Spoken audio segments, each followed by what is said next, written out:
केंद्रीय कापूस संशोधन केंद्र नागपूर, कृषी विज्ञान केंद्र यवतमाळ, डॉक्टर पंजाबराव देशमुख कृषी विद्यापीठ यांच्या संयुक्त विद्यमाने आपण जिल्ह्यामध्ये अतिसघन कापूस लागवड तंत्रज्ञान मागील 2 वर्षापासून राबवतो आणि या अतिसघन कापूस लागवड तंत्रज्ञानामध्ये आपण कापसाची लागवड 3 बाय 1 फूट, 3 बाय अर्धा फूट व तसेच जे शेतकरी 3 बाय 1 फुटावर करतात त्यांना दादा लाड तंत्रज्ञान आपण शेतकऱ्यांना करायला सांगतोय आणि मागच्या 2 वर्षापासून आपण बघतोय की जे शेतकरी दादा लाड तंत्रज्ञान वापरतात.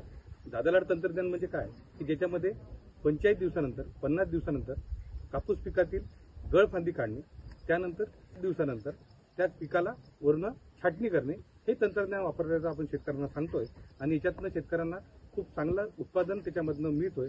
तर आज आपण गळवा गावामध्ये आज आलेलो आहे. गळवा गाव हे आपण मागच्या 2 वर्षापासून SDPS कॉटनमध्ये घेतोय. यामध्ये सुरुवातीला 1 वर्ष 1 ते 2 शेतकरी होते, पण बाकी शेतकऱ्यांचं बघून आता 14 शेतकरी 3 बाय 1 या पद्धतीने कापूस लागवड करतोय. तर आपण त्यांना आता दादा लाड तंत्रज्ञानामध्ये त्या सगळ्या शेतकऱ्यांना घेतलेला आहे आणि आपण आता त्यांना दादा लाड तंत्रज्ञान कसं वापरायचं याबद्दल त्यांना आज आपण इथे मार्गदर्शन करणार आहोत. राहणार गळवा यांच्या शेतामध्ये आज आपण हा डेमॉन्स्ट्रेशन आपण घेतोय. विशाल भाऊ, हे आपलं पराठीचं पीक आहे 45-50 दिवसाचं झालेलं आहे. तर यामध्ये गळफांदी कशी ओळखायची तुम्हाला काही आयडिया तुम्हाला कोणी सांगितलं?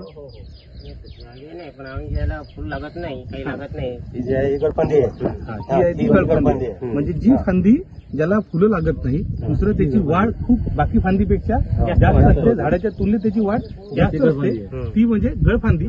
मग गळफांदी काढत असताना जर अशा प्रकारचं सिकेटर आपल्याजवळ असेल तर ती गळफांदी आपल्याला तशी त्याला काटून आपल्याला काढता येते. हे झाड घ्यायचं. आता हे एक झाड आहे, हे पाता फुलावर हे झाड झालेलं आहे. ही जी फांदी आहे तुमची हे आपण बघू शकतो. तुटली आता ही गळफांदी. ही गळफांदी म्हणजे तिची वाढ बाकी फांद्यांपेक्षा आणि सरळ आहे, तर ही गळफांदी. गळफांदी आणि फळफांदी कशी ओळखायची? तुम्ही ते 45 ते दिवसापासून पुढे ओळखायला सुरुवात करू शकता.